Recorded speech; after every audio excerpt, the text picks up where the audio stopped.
আসসালামু আলাইকুম সুপ্রিয় ভাই বোনেরা, আমি আছি মোহাম্মদুল্লাহ সিরাজি ফাহিম তোমাদের সাথে। আশা করি সবাই ভালো এবং সুস্থ আছো। পূর্ববর্তী লেকচারের ধারাবাহিকতায় আজ আমরা আলোচনা করব উচ্চতর গণিত প্রথম পত্রের দ্বিতীয় অধ্যায় ভেক্টর নিয়ে। চলো শুরু করা যাক। আমরা ইতিমধ্যে দুটো চ্যাপ্টার কিন্তু সলভ করে ফেলেছি, দুটো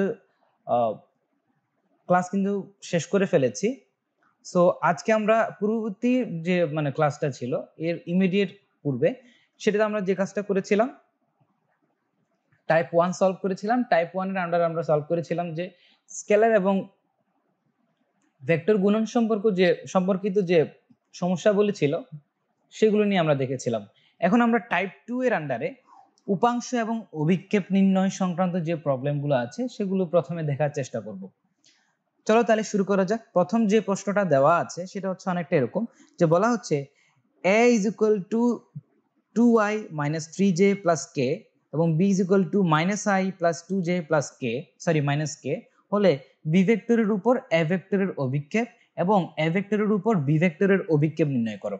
এটা হচ্ছে আমার প্রশ্নে দেওয়া আছে। তার মানে হচ্ছে দুটো ভেক্টর দেওয়া আছে, যেটা হচ্ছে একটা হচ্ছে a দ্বারা চিহ্নিত আর একটা হচ্ছে b দ্বারা চিহ্নিত, এবং বলা হচ্ছে b ভেক্টরের উপর a ভেক্টরের অভিক্ষেপ এবং a ভেক্টরের উপর b ভেক্টরের অভিক্ষেপ 1 by 1 নির্ণয় করো। ঠিক আছে, সো আমরা প্রথমে হচ্ছে একটু থিওরিটা দেখার চেষ্টা করি। সেটা হচ্ছে ধরে নিলাম যে আমার কাছে একটা ভেক্টর ছিল, সেটা হচ্ছে a ভেক্টর, এবং তার সাথে আরেকটা ভেক্টর ছিল, সেটা হচ্ছে b ভেক্টর।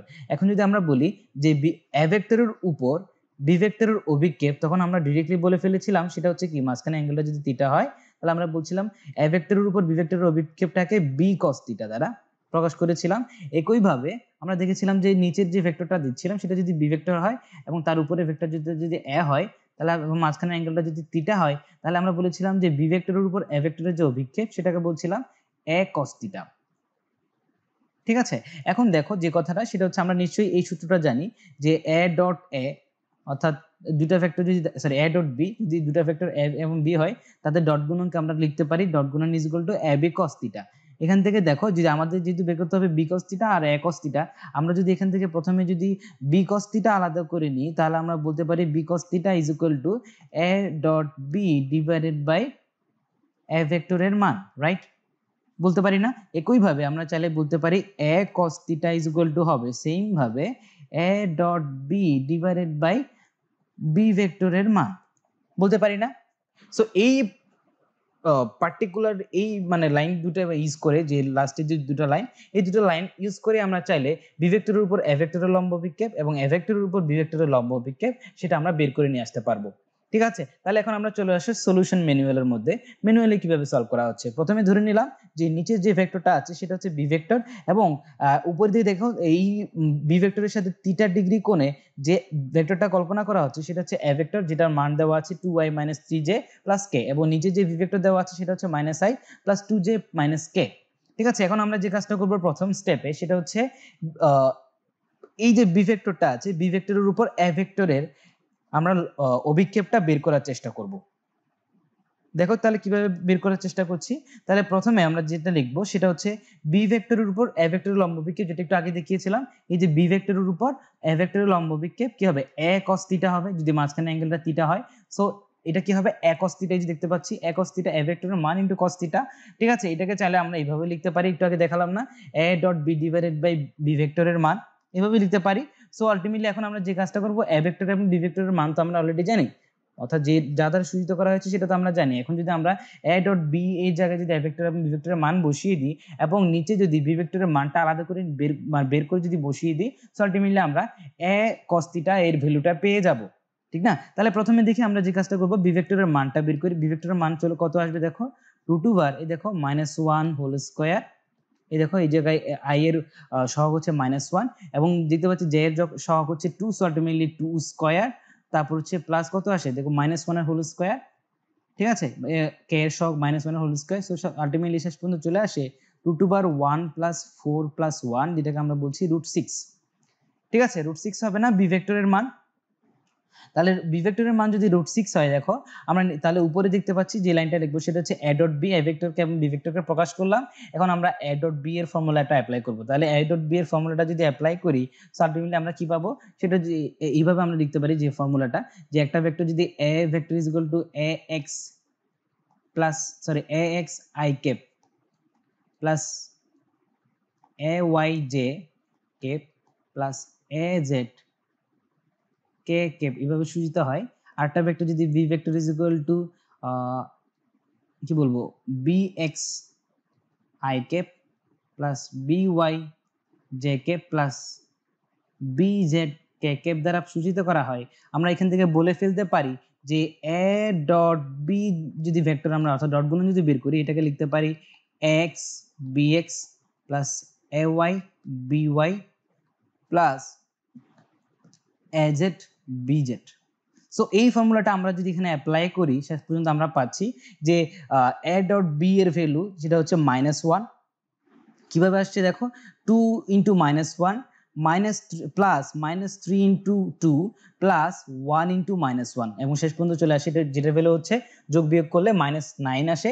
আর নিচে দেখতে পাচ্ছিলাম √6 আসছিল। সো আলটিমেটলি এখান থেকে আমরা বলতে পারি যে বি ভেক্টরের উপর এ ভেক্টরের অভিক্ষেপ যেটা a cos θ সেটার ভ্যালু আসছে -9/√6। ঠিক আছে, তাহলে এইটুকু পর্যন্ত আশা করছি তোমরা বুঝতে পেরেছো। তাহলে একইভাবে আমরা যেহেতু এখন বের করেছি কি বি ভেক্টরের উপর এ ভেক্টরের অভিক্ষেপ বের করে ফেলেছি, একইভাবে আমরা যেটা বের করব সেটা হচ্ছে এ ভেক্টরের উপর বি ভেক্টরের অভিক্ষেপ। তাহলে আমরা একইভাবে কি লিখতে পারছি দেখো, এ ভেক্টরের এ ভেক্টরের উপর বি ভেক্টরের অভিক্ষেপটা কি হবে, যেহেতু এ ভেক্টরের উপর হবে সো আলটিমেটলি বি cos θ হবে। সো বি cos θ এর ভ্যালুটা একইভাবে আগের মতো আমরা সূত্র অ্যাপ্লাই করে মানে সূত্র ব্যবহার করে মানটা বের করব। তাহলে বি cos θ এর সমান লেখা যায় a dot b divided by a ভেক্টরের মান। ঠিক আছে, সো এখন আমরা কি করব, আগের মতো করে a ডট বি এর ভ্যালুটা বের করব উপরে লবের মধ্যে এবং নিচে এ ভেক্টরের মানটা বের করব। তাহলে এ ভেক্টরের মানটা কত হবে দেখো, এই লাইন থেকে আমরা লিখতে পারছি এ ভেক্টরের মান ইজ ইকুয়াল টু হবে √2 আই এর সহগ কত 2 এর স্কয়ার, তাহলে হচ্ছে প্লাস জে এর সহগ দিতে পাচ্ছি -3 so ultimately -3 whole square plus দেখতে পাচ্ছি কে এর সহগ হচ্ছে 1 তাহলে 1 স্কয়ার। সো শেষ পর্যন্ত থাকে এ ভেক্টরের মান চলে আসে 4 প্লাস 9 প্লাস 1 যেটা মান চলে আসে 5 প্লাস 9 তার মানে হচ্ছে √14। দেখো এ ভেক্টরের মান হচ্ছে √14 আসলো এবং b vector a dot b ভেক্টরের মান আমরা আগে বের করেছি সেটা কত ছিল, -9 এর সমান ছিল। সো আলটিমেটলি এখান থেকে আমরা বলতে পারি যে আলটিমেটলি বি cos θ এর ভ্যালুটা যেটা আসবে সেটা হবে -9 ডিভাইডেড বাই √14।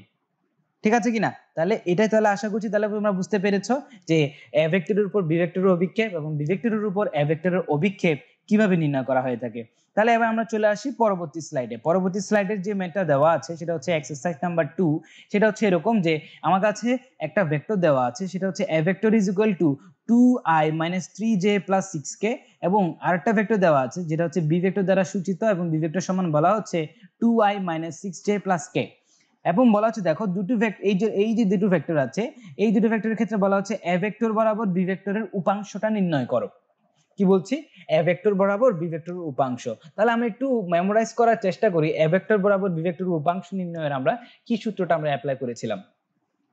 আমরা ধরলাম আমার কাছে একটা ফাংশন বলছি বলে ফেললাম, একটা ভেক্টর দেওয়া আছে হচ্ছে এ ভেক্টর, সেটা হচ্ছে এরকম যে ax i লিখতে গিয়ে জে লিখে ফেলেছি, আমরা একটু রিমুভ করছি।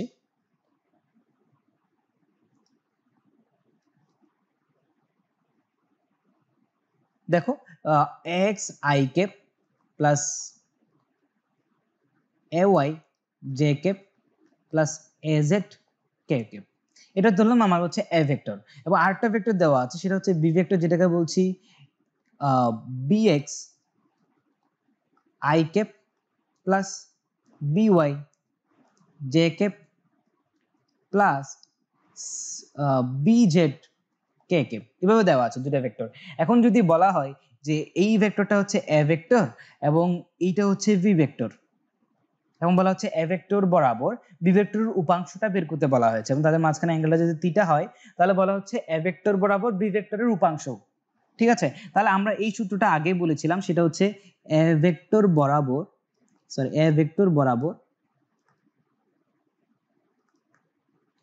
বি ভেক্টরের উপাংশ, যেটা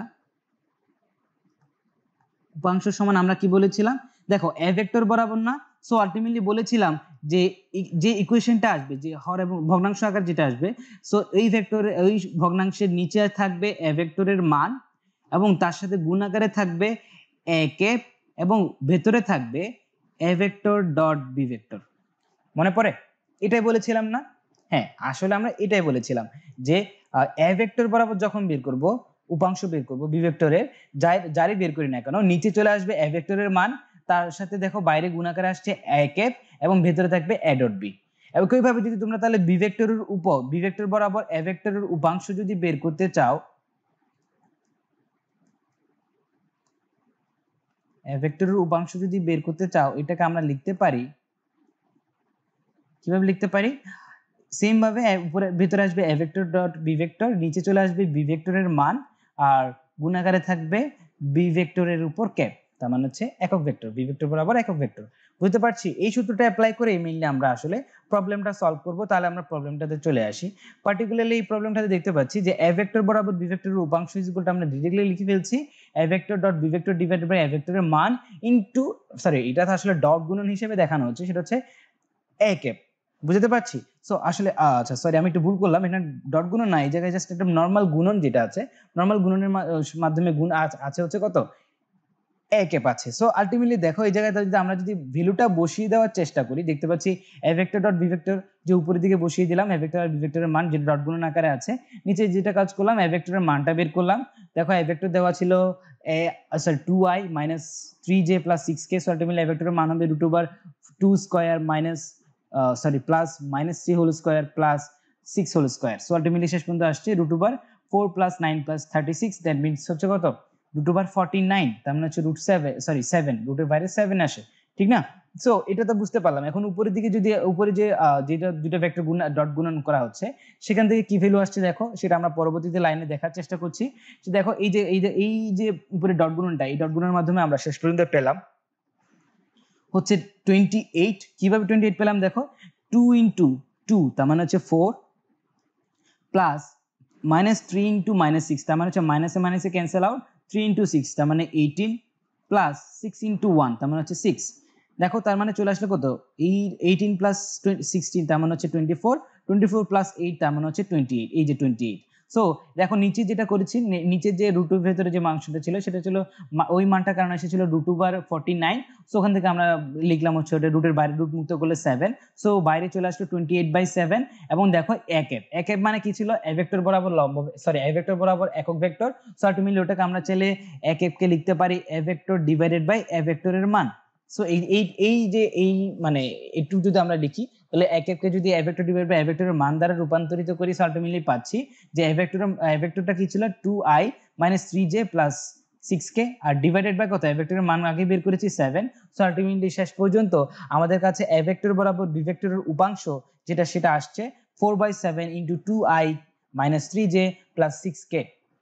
এটাই হচ্ছে আনসার। ঠিক আছে, এখন একটা কথা আমরা তোমাদেরকে বলতে ভুলে গেছি, সেটা হচ্ছে এ ভেক্টর বরাবর বি ভেক্টরের উপাংশকে, যেটা a dot b divided by a ভেক্টরের মান ইনটু এ ক্যাপ হিসেবে আমরা প্রকাশ করেছিলাম, সেটাকে চাইলে এইভাবে ফরমেশন আকারে লেখা যায়। কিভাবে দেখো, এই যে এ ক্যাপ যেটা আছে, এ ক্যাপের জায়গায় আমরা যদি রিপ্লেস করি a vector divided by a vector, sorry আমরা একটু ভুল লিখলাম, আমরা ইরেজ করে নিচ্ছি।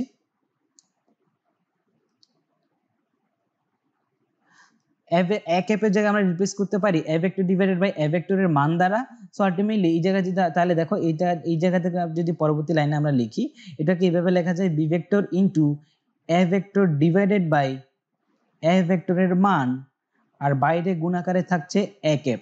এখন দেখো এই লাইনটা আমরা নিশ্চয়ই এটা জানি, a vector dot b vector is equal to, যদি তার মানে হচ্ছে যদি দুটো ভেক্টরের ডট গুণন যদি করি তাহলে সেটা হচ্ছে আসলে তার পজিশনের উপর কি করে না, মানে ডিপেন্ড করে না। তার মানে এ ডট বি কে আমরা চাইলে বি ডট এ দ্বারাও প্রকাশ করতে পারি, কিন্তু ক্রস গুণনের ক্ষেত্রে সেটা একটু উল্টা হয়। তার মানে হচ্ছে ক্রস গুণনের ক্ষেত্রে আমরা বলতে পারবো না যে a cross b is equal to b cross a, এটা আমরা বলতে পারবো না। আসলে মেইনলি যেটা হয় a cross b equal to minus b cross a হয়ে থাকে, ঠিক আছে? সো তাহলে এখান থেকে আমরা তাহলে কিন্তু ডট গুণের ক্ষেত্রে কিন্তু আমরা চাইলে এটা লিখতে পারি a dot b equal to b dot a, ঠিক আছে? সো এই জায়গায় তাহলে দেখতে পেলাম যে এই যে লাইনটা B vector into A cap R whole ব্র্যাকেটের বাইরে এ ক্যাপ, এটাকে আমরা চাইলে এই ফর্মে যেহেতু নিয়ে এসেছি, সো আলটিমেটলি এই জায়গায় আমরা চাইলে এই লাইনটাকেও রিপ্লেস করতে পারি, অর্থাৎ এই লাইনটা দ্বারাও লিখতে পারি। বুঝতে পারলাম? তাহলে এই লাইনটা দেখে কখনো ঘাবড়ানোর কোনো কারণ নেই। সো আজ তাহলে আশা করছি তোমরা এই পর্যন্ত যে মানে সলভ করার প্যাটার্ন এবং কিভাবে সলভ করেছি সেটা বুঝতে পেরেছো। তাহলে আজ এই পর্যন্তই। পরবর্তী লেকচার দেখার জন্য আমন্ত্রণ রইল। ধন্যবাদ।